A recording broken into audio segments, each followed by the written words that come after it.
whatever they may like. This is like, the example can be given of an established modern state. What is lawfulness and what is unlawfulness? Law is not a curse. Law is a help for ordering the ways of the people's life, for guaranteeing and safeguarding people's right against the usurpers. Initially that is law. That is the spirit of the law. So, a state of lawlessness is not a blessing from Allah. Whenever a state of lawlessness is created in any state, you call it anarchy, you call it disturbances, you call it a curse, and you don't call it a blessing. So it is impossible for Allah to permit a state of lawlessness in spiritual world and yet permit it to be called a blessing of God. Lawlessness is not a curse. Initially, fundamentally, in spirit, the process, the phenomenon of lawmaking is a phenomenon of blessing. But when occasionally it becomes cumbersome, it so happens sometimes in the worldly states as well that some people are mischief mongers. They're crooked. They do not abstain from creating some problems for others. So for them, more stringent measures temporarily are sometimes taken. And when they are reformed, then those stringent measures are taken away. This you can see in the history of colonization. Wherever the colonizing powers moved, sometimes it happened that there were hardened criminals, the criminal tribes, who were not familiar with any established law. So they would continue to break the law and not having any regard for that. So more and more laws were created to, fix them on the anvil, so to say, so that they could not evade law anymore. Sometimes it so happened that just for the safeguarding of one single law, quite a paraphernalia of laws was created around it. Once I remember Hadhrat Ahmad Sahib told me an incident of this nature which happened in Sargodha.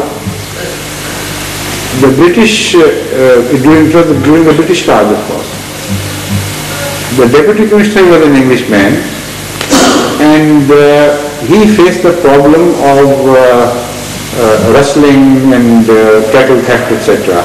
so much that nothing was safe, neither the government property nor anybody else's. And it was a common practice. He kept on taking stringent legal measures. Instead of giving the benefit of doubt to the law, he would to the criminal, he would give the benefit of law to the law itself, to the law enforcing agencies, I mean. So even on the shadow of doubt, the persons would be arrested and punished.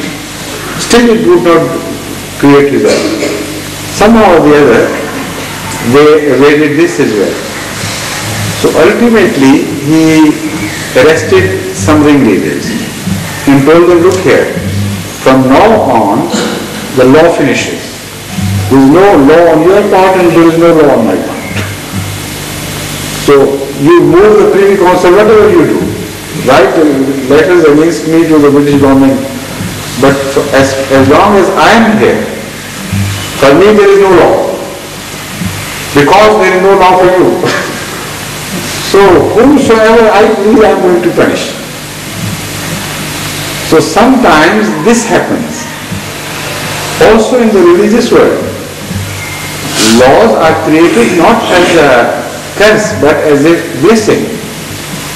But there are some hardened criminals who go on breaking those laws, and as the first step, some more stringent measures are taken to to prevent the spreading of crime.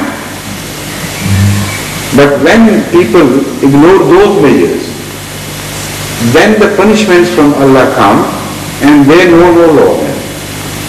Then it is decided that such people should be wiped out. When the Pompeii happens and other wide-scale destruction, the world wars and so on and so forth, these are the states of lawlessness in which lawlessness is met with lawlessness. All right, you punish yourself because you don't know any law, so Allah would not send any law to save you from Allah's law.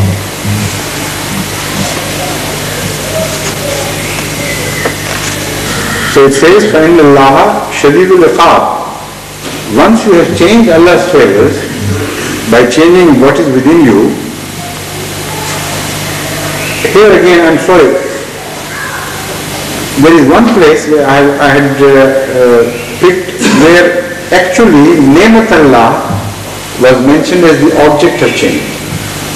In the first two verses which I have already recited, it was not the nema, that is the favor of Allah, which was made the subject of change.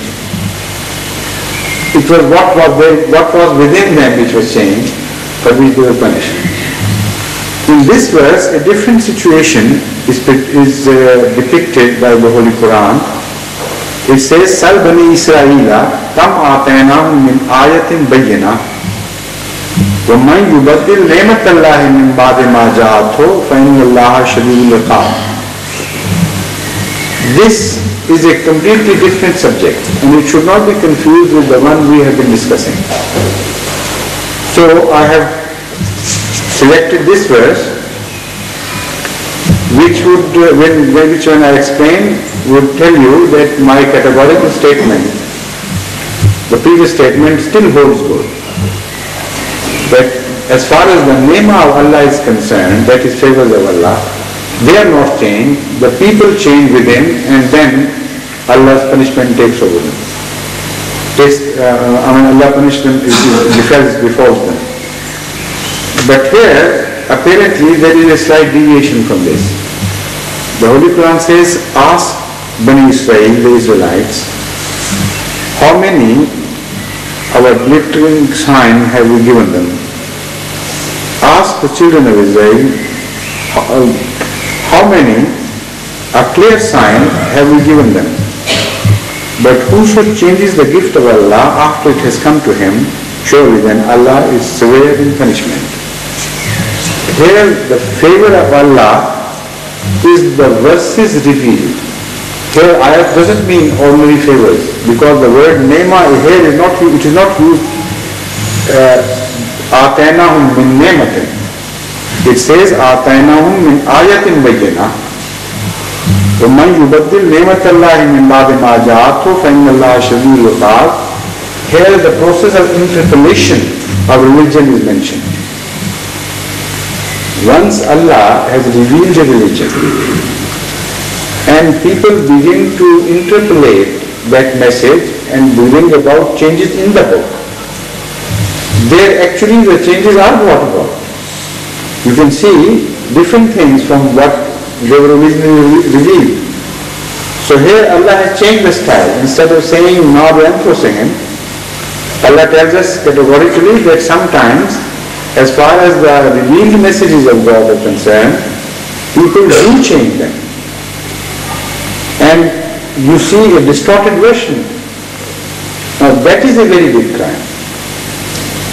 Once that happens, Inna Allah Shadidul Iqab, then Allah's punishment is the severest. And the beginning of this verse tells us, ask the Israelites. That is to say, they have done it. They know better. None else knows better than they themselves that they have been doing it to Allah's messages.